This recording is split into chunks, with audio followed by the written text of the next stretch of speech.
wag yung ko magtuo nga doon na di ay may kalambigitan po niining mga flood control anomaly, no?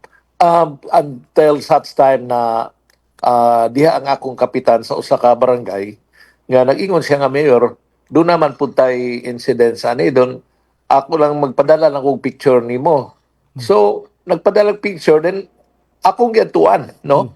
Uh, Pastilan, this was done after the pandemic.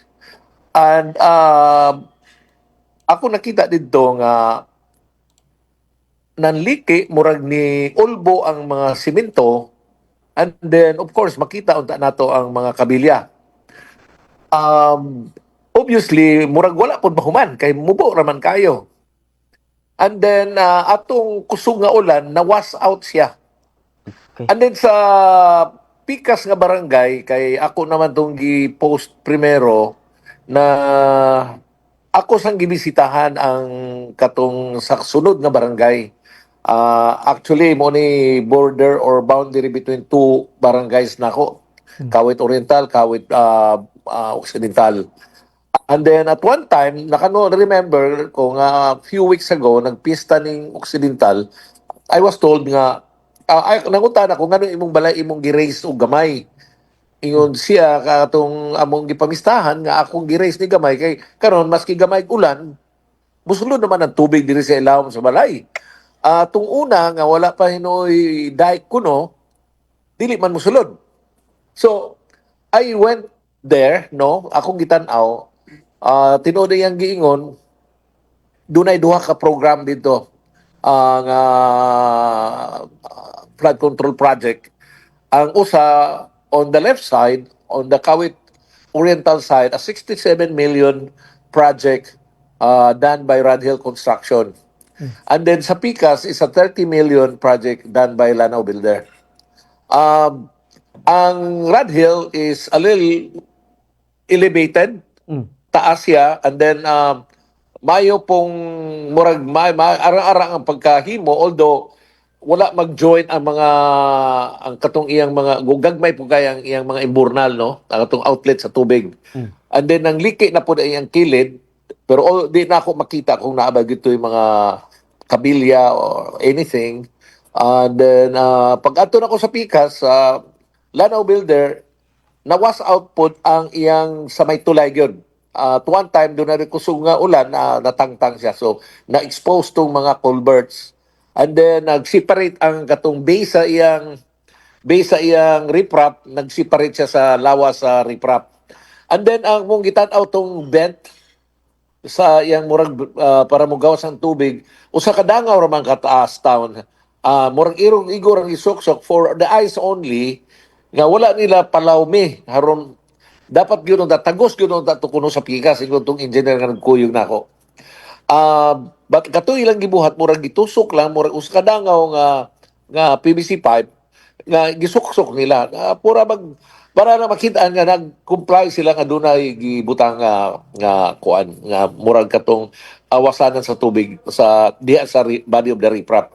And then when they tried to cover it, no, siguro pagkadungog nila nga doon na ning mga anomaliyas, moabot unya ang investigation diya nila, gidali-dali po nila o kanang patching.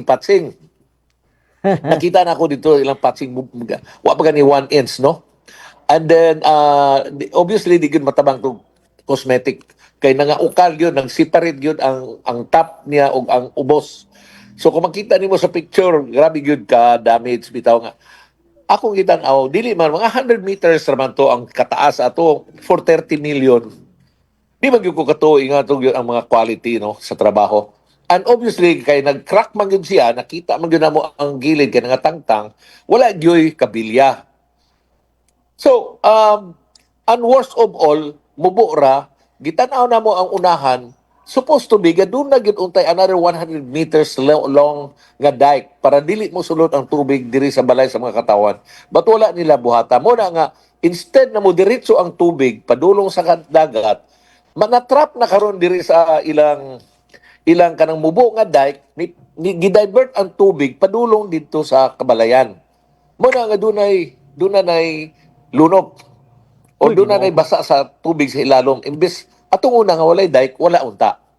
Now, after atong pagbutang nato, pag-post nato sa Facebook, niabot ang atong district engineer.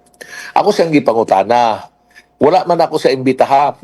Pero niadto siya, pero probably to justify kay ingon siya giimbitar kuno na ako, pero kung wala ko mag-imbitar nimo, pero I think last Monday nag-imbitar nimo ang atong Sangguniang Bayan for you to produce all the program of works and the bill of quantities of all the project of the flood mitigation project in my municipality. Pero wala mo tunga sa session.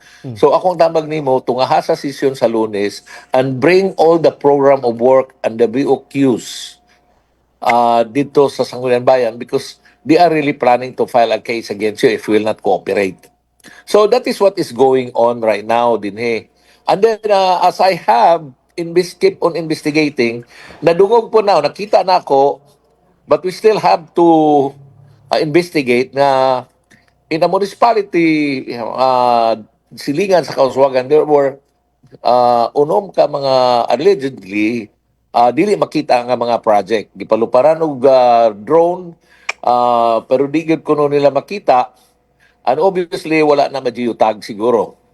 So, these are just mga eye-opener nga kining Lanao del Norte needs to be investigated.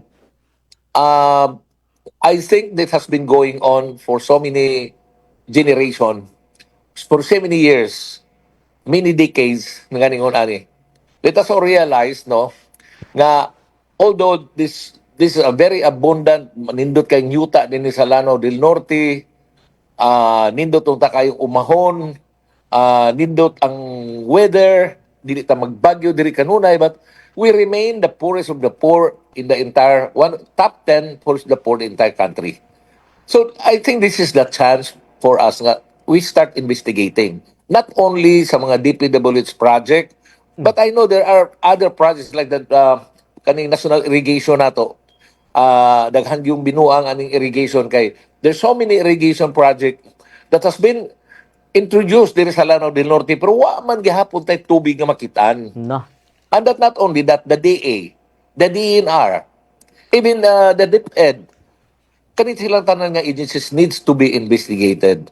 Let us call the attention of the intelligence network kay sila magyud makasulo dayon, maka-investigate. And most of all ang atong ICI.